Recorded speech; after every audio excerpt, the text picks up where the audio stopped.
Assalamualaikum warahmatullahi wabarakatuh. Alhamdulillahi rabbil alamin. Wabihi nasta'inu ala umurid dunya waddin.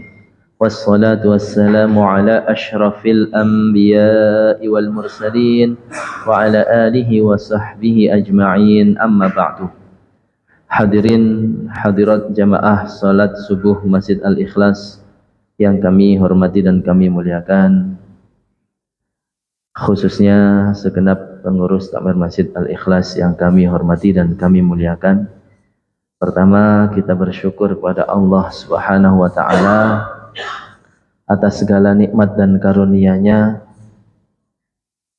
terlebih nikmat iman dan Islam serta nikmat kesehatan jasmani dan rohani, sehingga pada pagi hari ini kita dapat bersama-sama mengabdikan diri kita, menghambakan diri kita, bersimpuh kepadanya, salat subuh berjamaah dan melaksanakan sunnah nabinya, yaitu thalabul ilmi,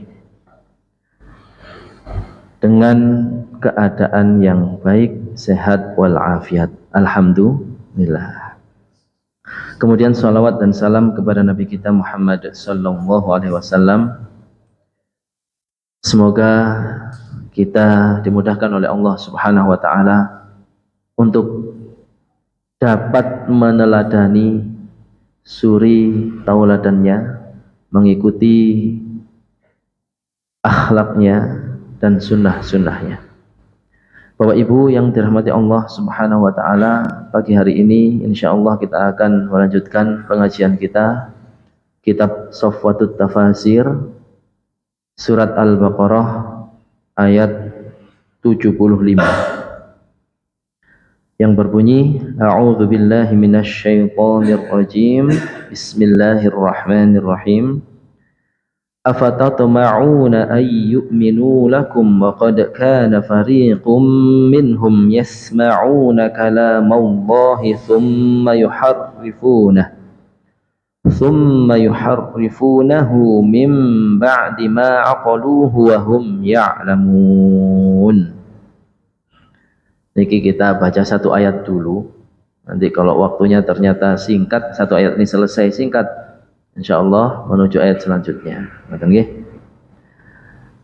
Artinya, maka apakah kamu umat muslim masih mengharapkan mereka akan percaya kepadamu, sedangkan segolongan dari mereka mendengar firman Allah lalu mereka mengubahnya setelah memahaminya, padahal mereka mengetahuinya.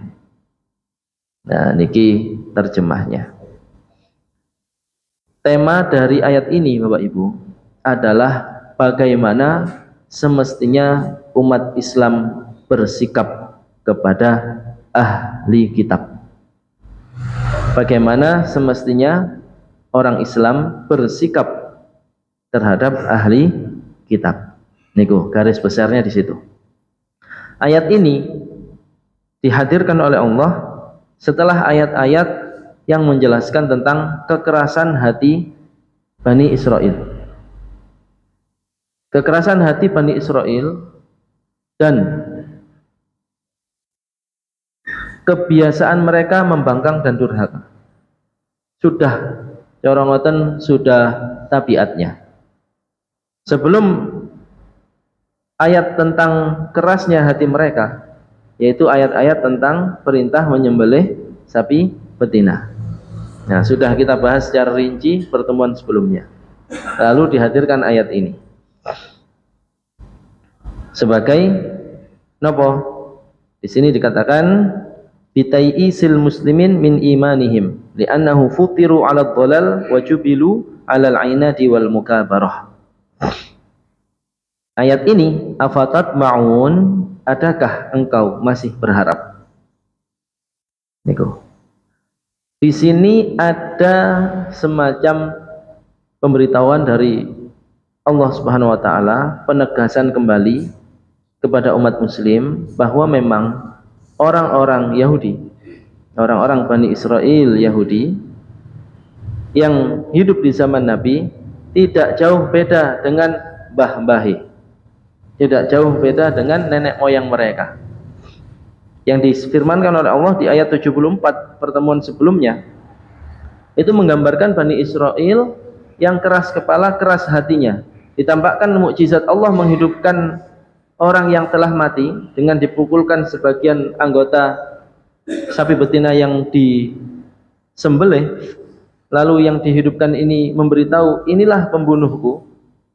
Nah, yang membunuh ini mengingkari, oh enak bukan aku.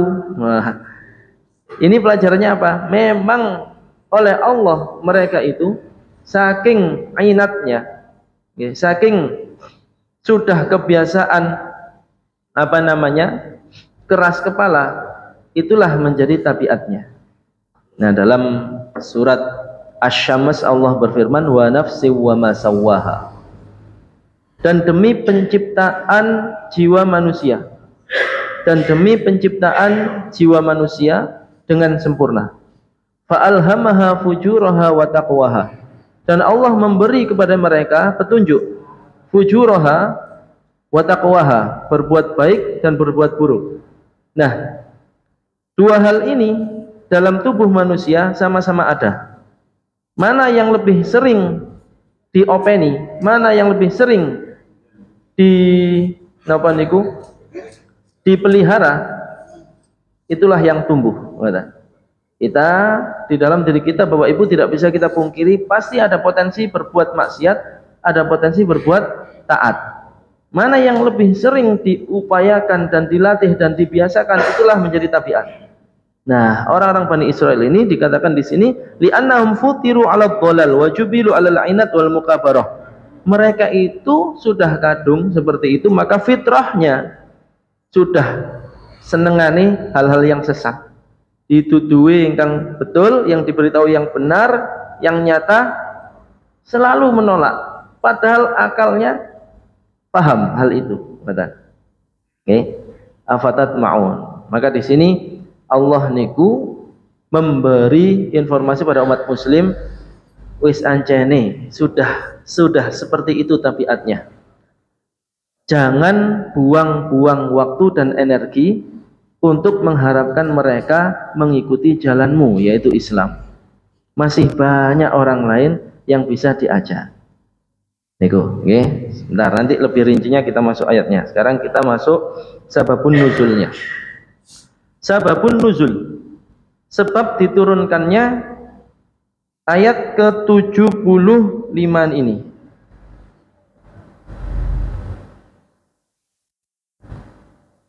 Nazalat fil Ansor. Ayat ini diturunkan oleh Allah untuk kaum Ansor. Sinten niku kaum Ansor, Bapak Ibu? Ada Muhajirin, ada Ansor. Ansor jamak dari Nasir. Nasir penolong. Ansor para penolong. Kenapa orang-orang ini dikatakan kaum Ansor? Karena mereka menolong kaum Muhajirin. Orang-orang Muhajirin berpindah dari Makkah, meninggalkan harta bendanya, rumahnya, ladangnya, kebunnya, usahanya, nopo-nopo mawon, apapun itu, ditinggal di Makkah ketika hijrah ke Madinah. Ini perjuangan, bukti keimanan. Kenapa kok mboten dibeto harta bendanya? Takut ditangkap kafir Quraisy. Kalau bawa kayak orang boyongan pindah rumah kan ketahuan mau pergi jauh, akan dihadang sama kafir Quraisy. Jadi mereka tidak bawa apa-apa, hanya bekal secukupnya. Jadi perhiasannya, makanannya, rumahnya semua wis ditinggal. Berarti datang ke Madinah niki napa mboten gadah napa-napa. Datang ke Madinah tidak punya apa-apa, tidak punya rumah, tidak punya harta, tidak punya kebun, tidak punya sawah, tidak punya apa-apa. Maka orang-orang mukmin yang ada di Madinah menyambut dan menolong mereka, disebut Ansor. Ayat ini diturunkan oleh Allah, difirmankan oleh Allah untuk mereka, untuk kaum Ansor. Kenapa demikian? Kanu hulafa'a lil Yahudi wa bainahum jiwarun wa radha'atun wa kanu yawadduna law aslamu. Ini karena orang-orang Ansor ini, orang Ansor ini berharap atau punya keinginan, punya harapan besar sekiranya orang-orang Yahudi di Madinah di zaman Nabi itu masuk Islam. Kenapa demikian? Kanu hulafa'a lil Yahud. Mereka orang-orang Ansor ini dulu hulafa. Hulafa itu apa? Bahasa mudahnya saat ini koalisi. Koalisi ini kan mesti kompak, mesti setia, mesti napa niku? Nggih, pokoke satu kata, satu tujuan, ngoten nggih. Dulu itu sebelum Rasulullah SAW hijrah ke Madinah, sebelum jauh-jauh hari sebelum itu Madinah sudah ada penghuninya, sudah ada penduduknya, bercampuran antara orang Arab dan orang Yahudi. Ngoten nggih, orang musyrik dan orang Yahudi. Mereka itu berkoalisi satu sama lain. Ada 3 suku dari kalangan Yahudi, ada 2 suku dari kalangan non-Yahudi. Yang non-Yahudi suku Aus dan Khazraj. Orang Yahudi 3 suku, Bani Quraidah, Bani Nadir, Bani Qainuqa. Yang suku Aus berkoalisi dengan Yahudi ini dan ini. Yang suku Khazraj berkoalisi dengan Yahudi ini. Orang ngoten geng-gengan. Ketika orang-orang suku Aus dan Khazraj dari kalangan orang-orang non-Yahudi yang ada di Madinah ini sudah masuk Islam, mendapatkan keindahan Islam, manfaatnya Islam, kebenaran Islam, betapa Islam ini luar biasa. Mereka ingat koalisinya dulu, eman sekali kalau mereka tidak merasakan apa yang aku rasakan, tidak masuk Islam itu maksudnya. Karena memang kata-kata hulafa bukan pakai kha, kalau pakai kha jamak dari khalifah, ini pakai ha, hulafa. Kanu hulafa'a lil Yahudi. Mereka dulu itu berkoalisi dengan orang-orang Yahudi. Nah, saya bacakan dari kamus bahasa Arab biar lebih mantap memaknai arti hulafa niku. Al-mu'ahadah 'ala at-ta'adudi wat tasa'udi wal ittifaqi wal ittifaqi. Al-mu'ahadah ya, dikatakan hulafa adalah apabila 2 kelompok ada perjanjian. Al-mu'ahadah itu saling berjanji. Perjanjiannya untuk apa? Alat ta'adudi, untuk saling mendukung satu sama lain, wat tasa'udi, dan menolong satu sama lain, wal ittifaqi, dan kompak satu sama lain. Ya, berarti kan dia ingin kompak. Waduh, kita udah masuk Islam, merasakan betapa indahnya Islam. Terus saudara-saudara kita dulu ketika masih di zaman jahiliyah, belum Islam juga, masih dalam agamanya, masih dalam kepercayaannya, yaitu orang Yahudi. Ayo, berharap sekali diajak mereka, diajak, ayo masuk Islam dan sebagainya, tapi tidak pernah berhasil. Nah, itulah diturunkan ayat ini sebagai jawaban. Memang tabiatnya mereka itu tidak suka kebenaran. Nanti kita lanjut ketika di ayatnya. Kemudian ada contoh di zaman jahiliyah bahwa orang Arab itu memiliki kekompakan yang luar biasa, tidak hanya di Madinah Bapak Ibu, di Makkah juga. Namanya Hilful Fudul, koalisi Fudul namanya. Apa kesepakatan mereka? Yaitu kesepakatan baina qabaili min Quraisy, kesepakatan yang berlaku di antara semua kabilah suku Quraisy qabla bi'tsatir Rasul, sebelum diutusnya Nabi. Berarti udah jauh-jauh hari, yaitu zaman jahiliyah. Haitsu ta'ahadu fihi ala alla yajidu madhluman fi Makkah illa nasaruhu. Perjanjian mereka adalah tidak akan membiarkan apabila ada orang yang dizalimi di Makkah melainkan ditolong. Hebat Pak. Jadi mereka itu meskipun jahiliyah, tapi punya prinsip-prinsip sosial yang kuat. Jadi mereka punya al-hilf niku. Nah, inilah alasan kenapa orang-orang Ansor diturunkan ayat ini bagi mereka, karena mereka punya itu tadi. Punya kekuatan perjanjian, kekompakan secara sosial. Satu, bersama-sama, selalu bersama, niku, selalu kompak, selalu tolong-menolong. Wa jiwarun wa radha'atun. Antara orang Ansor dan orang Yahudi dulu itu ada koalisi tadi, dan ada jiwar, saling melindungi, wa radha'ah, bahkan ada radha'ah untuk agar memperkuat hubungan mereka, mempererat persatuan mereka, ada radha'ah. Napa niku radha'ah? Sewu. Nabi kita Muhammad SAW di masa kecilnya ketika lahir sama kakeknya dititipkan kepada seorang ibu penyusu. Sinten niku? Namine Halimah binti Abi Du'aib. Niku nama aslinya yang terkenal Halimatus Sa'diyah. Kenapa nama asli Halimah binti Abi Du'aib disebut Halimatus Sa'diyah? Karena berasal dari kampung Qaryah Bani Sa'ad. Sa'ad itulah berasal dari kampung, nama kampungnya Bani Sa'ad. Halimah Sa'diyah, dikaitkan, dinisbatkan ke kampungnya biar nggak tertukar dengan Halimah-Halimah lainnya. Nah, antara keluarga Abdul Muttalib kakek Nabi dan keluarga Halimah binti Abi Du'aib ada hubungan famili. Kenapa? Cucunya anak susuannya. Nabi Muhammad punya ibu kandung, punya ibu penyusu. Kalau Halimah binti Abi Du'aib punya anak, maka saudara Rasulullah sepersusuan. Nah, antara orang Ansor dan Yahudi di Madinah juga ada hubungan itu. Corong ngoten dulur sepersusuan.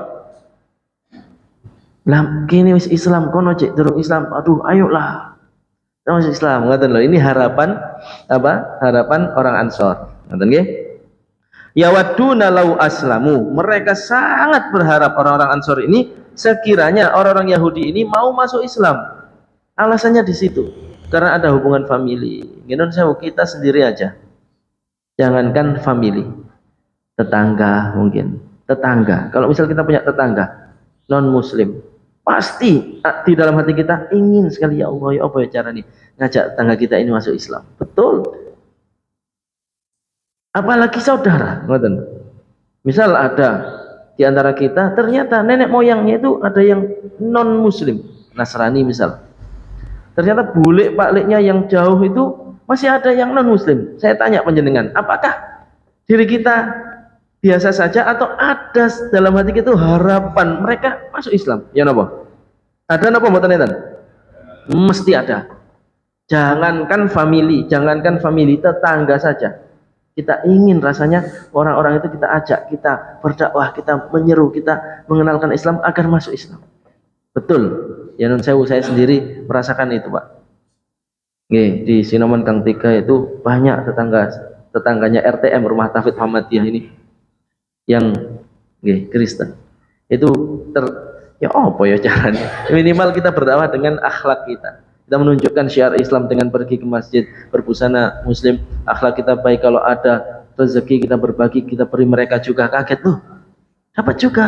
Gini, jangan tidak dikasih. Punya tetangga non muslim, kita ada berkat, beri. Dalam rangka syiar Islam. Nah, itulah yang dialami kaum Ansor.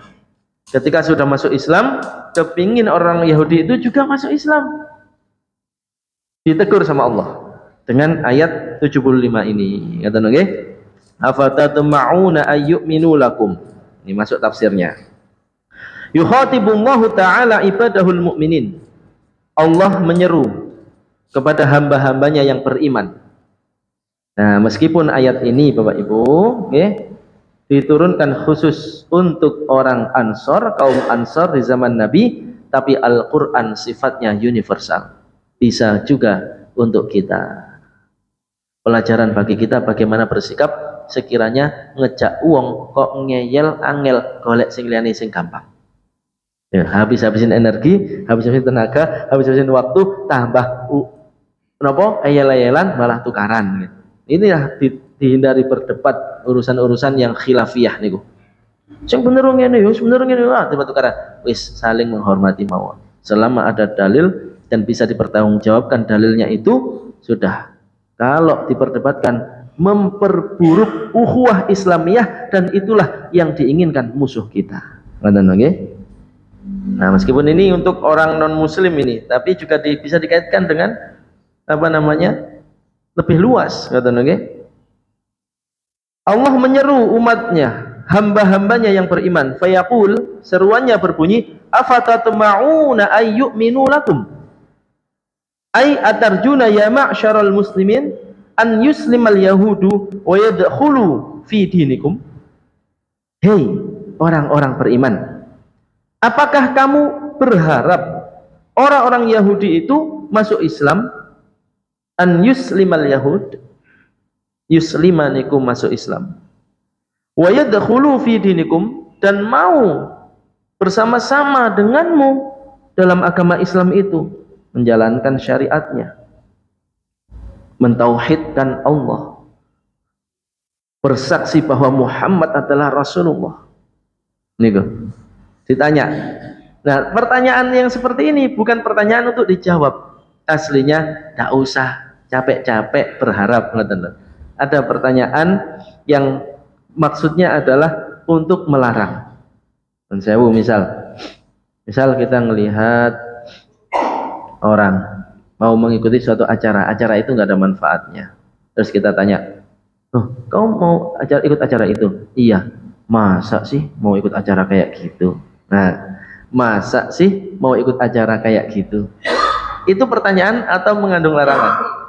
Yo cok melok lah, betul kan itu, tapi bahasa halus. Nah, di sini juga seperti itu yang dimaksud Allah SWT.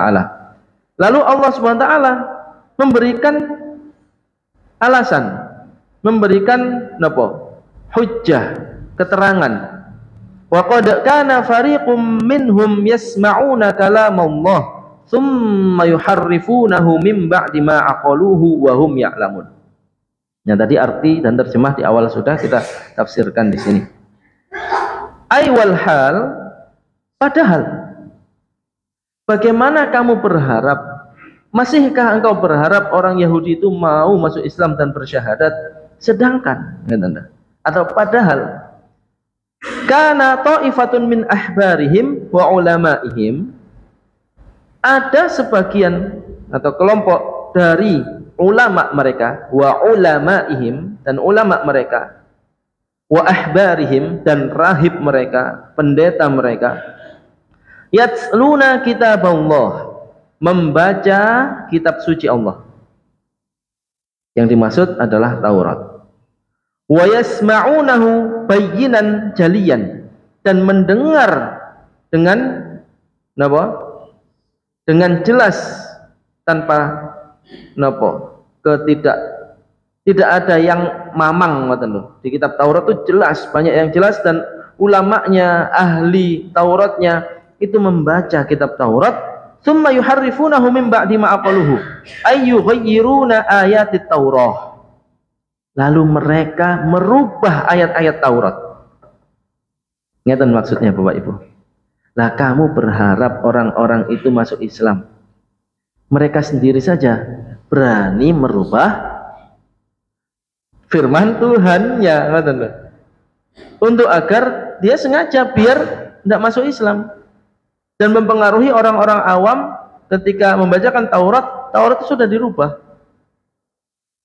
Kalau kita kaitkan misal nun sewu ya, kita kalau dikaitkan dengan negeri ini, bagaimana engkau berharap mereka bertaubat? Lawang undang-undang aja berani dirubah-rubah. Jadi kalau kita kaitkan dengan ayat ini, bagaimana kita bersikap? Sudah capek nanti, mau komen, mau apa, ya kalau sampai kepada mereka. Kalau nggak sampai, maka kalau diambil dari pelajaran ayat ini non sewu, Allah itu menyarankan umat Islam dan nabinya hemat energi, hemat waktu, hemat pikiran, wong koyok ngono wis angel dikandani, gak iso cari orang-orang yang lain yang lebih mudah diajak masuk Islam. Maka saya setuju terkadang itu wis timbang kowar-kowar komen sana sini memperburuk media sosial, mending aku ngopeni santri-santri mbek murid-muridku dicetak nanti kalau mereka datang tiba masanya jadi pemimpin dan pengurus negeri ini, mereka orang yang jujur, anti korupsi. Ngoten pun. Yang lebih mudah mana kalau non sewu? Ngerubah yang sudah jejak digitalnya, jejak itunya sudah memang banyak. Kita kan seakan-akan dari ayat ini diingatkan oleh Allah orang-orang muslim, orang-orang mukmin. Kamu lupa tak jejak digital orang-orang Yahudi dan Bani Israel itu? Memang koyok ngono, sudah dari awal ayat berapa ayat yang kita pelajari tentang memang Yahudi itu tabiatnya seperti itu. Banyak nggih? Sudah banyak nggih? Dikandani ngene malah ngene, ngene malah ngene, begini malah begitu. Wis pokoknya wangel. Nah, kita lihat jejak digital seseorang, memang dari dulu kalau dikandani nggak pernah mau. Lah ngapain kita capek-capek berdebat dengan orang itu? Ngapain capek-capek kita meluangkan waktu dengan orang itu? Cari yang lain, yang lebih mudah diajak, yang lebih mudah diarahkan, lebih mudah dibentuk dan dikader. Ngoten. Itu pelajaran kalau kita kaitkan. Ngoten nggih. Mau kita mau keluar 1000 kali, ya kalau nyampe komen kita di media sosial itu malah mau coy isine niku ya Allah ujaran kebencian, ujaran menghasut, olok-olok. Lah gimana negeri ini mau dibarokahi Gusti Allah? Lah semua orang itu tidak mampu menahan diri untuk tidak mengumpat. Ngilokno, maido, walah niku lho. Ya Allah, kalau kita mulai dari diri kita, dari hal kecil itu, komen ini loh belum tentu dibaca. Lalu kita berpikir, ya mending kita berbuat, ya sudah tidak apa-apa. Kalau mau itu kira-kira lebih efektif mana? Kita membina generasi muda, remaja, pemuda, atau yang sudah di atas sana. Efeknya maksudku loh. Nah kalau kita fokusnya yang ke atas sana, jelas, berani, sudah disumpah Al-Quran dan sebagainya saja, tidak peduli, lalu kita mengabaikan generasi muda, remaja, pemuda, nggak diopeni, akhirnya rusak, katut napa niku peradaban barat dan lain-lain, akhirnya dua-duanya nggak dapat. Nah jadi misal ada yang dua mudorot nih, kalau ada dua mudorot dilihat yang lebih ringan mudorotnya. Ini mudorot nih, membiarkan yang di atas sana, dan mudorot satu lagi membiarkan remaja dan pemuda. Yang lebih besar mudorotnya remaja dan pemuda, karena itulah penerusnya kita. Lanjutkan dulu. Mereka merubah-rubah Taurat bitabdil wat ta'wil, merubah dan menyimpangkan maknanya, merubah ayatnya. Mim ba'di ma fahimuhu wa dhabatuhu bi uqulihim. Ini poin penting Bapak Ibu. Setelah mereka memahaminya dengan tepat dengan akal mereka. Di ayatnya disebutkan mim ba'di ma aqaluhu. Aqaluhu niku dari kata-kata akal. Jadi orang-orang Yahudi yang pakar Taurat itu dengan penuh sadar merubah isi Taurat. Lah, firman Allah saja dengan penuh sadar dirubah-rubah, dipindah-pindah, disimpangkan, disamarkan tafsiran-tafsirannya. Ya, berarti memang mereka itu tidak ada niat untuk mengimani Taurat itu dan Al-Quran yang datang setelahnya. Karena Al-Quran menyempurnakan Taurat ternyata sesuai, Nabi Muhammad sesuai dengan apa yang di Taurat. Mereka memang nggak mau, makanya merubah-rubah isi Taurat biar nggak ada alasan bagi orang lain menegur. Orang awam akhirnya misal Taurat itu asli, didakwahkan kepada orang-orang awam, terus orang awam protes, loh itu kan sesuai itu yang ayat yang semen baca tadi, sesuai dengan apa yang kita lihat di sosok Muhammad, terus semen kenapa kok nggak bersyahadat? Nah biar nggak terjadi seperti itu, dirubah-rubah.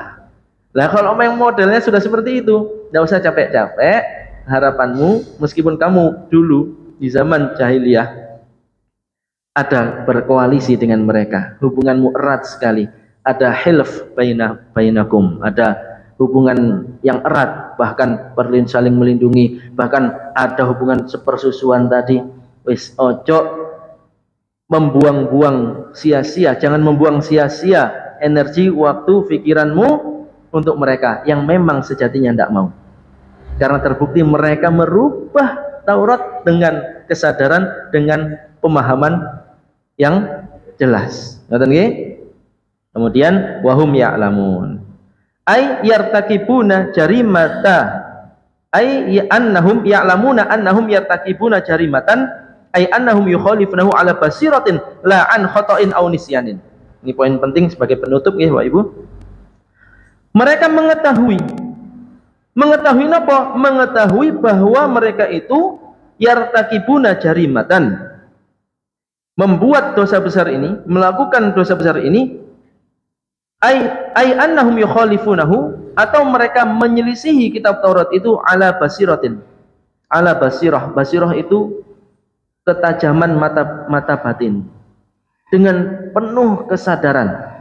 La an khata'in aw nisyanin, bukan dikarenakan salah atau lupa, bukan dikarenakan tidak sengaja atau lupa. Beda Pak, beda. Misal kita melakukan sesuatu karena lupa atau tidak sengaja, tidak sengaja melakukan sesuatu. Ada di dalam syariat Islam itu pembunuhan itu dilihat sengaja atau tidak sengaja, hukumannya pun akan berbeda. Misal nun sewu, ada orang bekerja tukang bangunan di lantai 3, waktu niku dodol napa tembok, pas bawaan ternyata palune ucul jatuh ke bawah, ada orang nggak pakai helm, tes meninggal dunia. Sengaja mboten? Nah, beda dengan orang sengaja dititeni seluruh sawat wes tak mati. Beda. Nah, orang Yahudi ini, ulamanya ini dengan sengaja niteni di Taurat sing pas sampai Muhammad. Ini ayat-ayat yang mendukung kebenaran dakwah Muhammad. Ayo dirubah, ayo diganti, ayo diselewengkan atau disimpangkan pemahamannya agar orang-orang awam itu tidak masuk Islam. Memang kelakuannya kata ngoten. Nah, di sini kita simpulkan bagaimana kita bersikap. Ya sudah, cari yang orang-orang yang sekiranya diajak itu mau. Tidak mau, jangan habiskan energi. Bukan berarti nggak peduli. Kalau sudah mencoba sekali, 2 kali, 3 kali dialog, diajak sing apik mboten purun, cari yang lain. Bukan berarti meninggalkan. Dengan syarat sudah jelas memang piawainya atau awaani atau tabiatnya atau memang sikapnya angel. Jadi cari yang mudah. Rasulullah di awal dakwah tidak langsung ke Abu Jahal. Rasulullah di awal dakwah dulu sembunyi-sembunyi ke orang yang sekiranya dirasa dalam hati kaya ane wong iki gampang diajak. Abu Bakar, Ali bin Abi Thalib sepupunya. Kemudian sinten malih? Utsman bin Affan, ngoten nggih. Orang-orang hamba-hamba sahaya, Bilal bin Rabah, keluarga Yasir, yang orang-orang itu memang tidak ada kepentingan. Ya, kalau di awal dakwah ngajak langsung Abu Jahal, langsung buyar, langsung akan ditolak pelan-pelan seperti itu. Ini pelajaran penting bagi kita bersikap di tengah masyarakat. Kalau memang sudah tahu akan terjadi perselisihan yang kuat apabila membahas sesuatu dengan orang itu, hindari. Lek ambek wong iki untuk bahas hal iki mesti tukarane, mesti ayal-ayalane. Lah kenapa dilakukan? Hindari saja. Cari yang lain yang sira oke ani iki lek dijak jamaah nang Al-Ikhlas gelem iki. Ah, ngoten lho. Ngoten nggih, jelas nggih? Nggih ngoten mawon kang saged mriki pelajari injing menika. Kirang lebih pun nyuwun ngapunten. Assalamualaikum warahmatullahi wabarakatuh.